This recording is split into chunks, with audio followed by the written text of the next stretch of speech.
Assalamu alaikum warahmatullahi wabarakatuh. I am Eman Rosina, Assistant Professor from JT Art Science and Commerce College, Malegaon. Today we will see about the biomedical uses of lithium. And this is a chapter from MSc 3rd SEM CHI 332 Uses of Inorganic Chemistry in Medicine. So we will see first of all introduction about the lithium. Let's see. Now introduction. So my dear students, you know lithium is a chemical and a biological oddity. Its chemistry perceived a simple, relatively uninteresting except for its organometallic compounds. Biological effects are not easy related to the specific loci of action.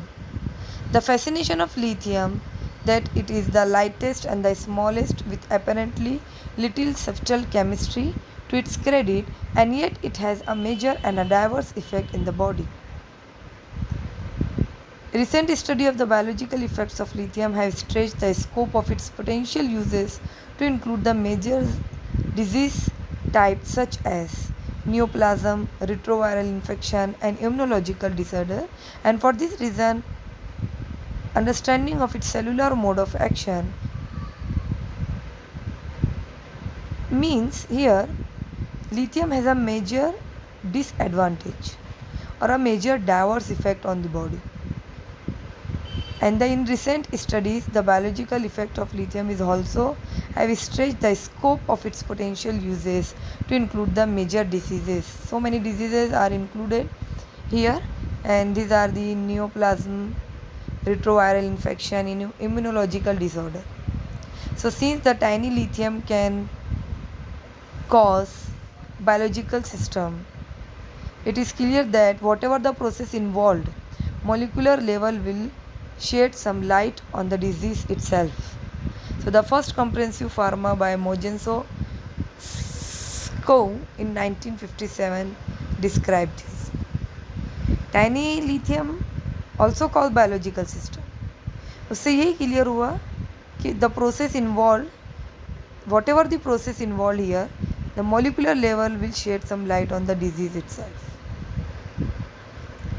Now, new uses of lithium. Some are the new uses in the recent time.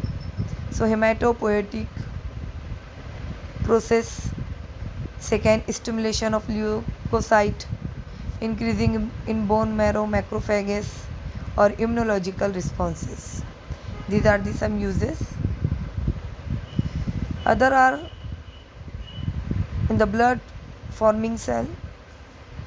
Lithium is also used in the treatment of HIV infected patients, means AIDS, and lithium is also used to treat the skin diseases or in the measure of cardiac output, measurement of cardiac output.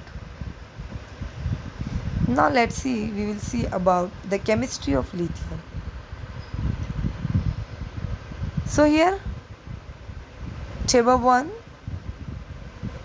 properties of group 1 and group 2 metal.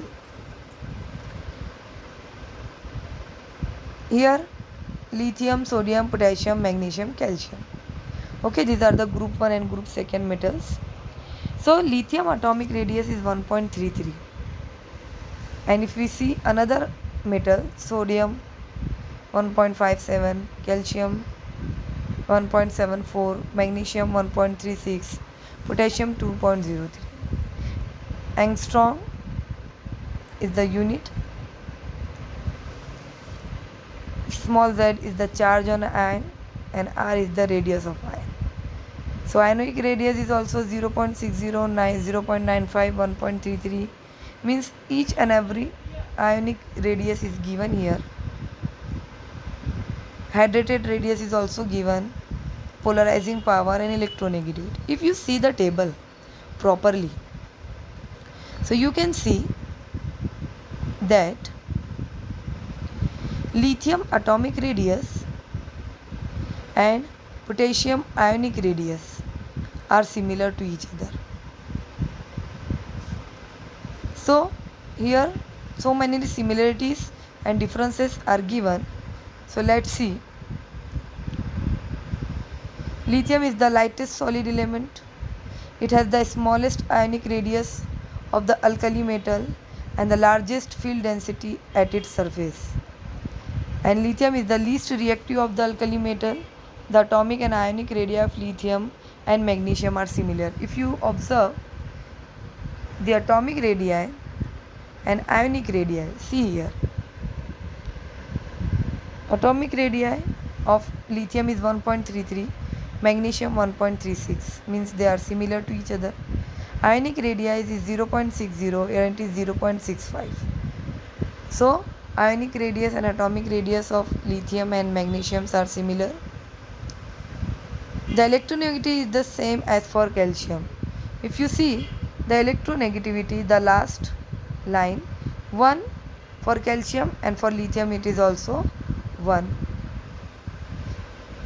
The hydrated radius and polarizing power of lithium lies between those of magnesium and calcium. If you see here, the hydrated power and polarizing power here lies between magnesium and calcium. So see here, magnesium hydrating power 4.67 and calcium is 3.21. So between these values, the lithium also has hydrated radius 3.40. Okay, so these are the differences and similarities between the metal ion of group 1 and group 2. Chemistry of lithium classically is described in relation to that of magnesium by the so called diagonal relationship. Lithium की जो chemistry है उसको describe भी किया गया है in relation to the magnesium also. And lithium में interact with magnesium and calcium dependent process in physiology. Lithium जो है वो इंटरेक्ट होता है किसके साथ, मैग्नीशियम और कैल्शियम के साथ, जो डिपेंडेंट प्रोसेस है in physiology. The next topic is distribution of lithium in the body cell. So this figure shows the distribution of lithium in a range of tissues, okay, following chronic administration in rats. So this is the lithium of distribution of lithium. So if you see the graph, brain, muscle, bone, liver, kidney, serum, pituitary gland, thyroid gland or adrenal gland. So the large quantity of lithium is available in bone and least is in liver and in serum. So this graph shows how the lithium is distributed in the tissues or in the range of tissues by the chronic administration in the rats. So here the diagram or a graph shows the quantity of the lithium distributed in the body of the cell. So this is all about lithium, or we can say the uses of lithium in short. In the next video we will continue with the same topic and I will explain in detail. So I hope you people understood each and every point. Take care.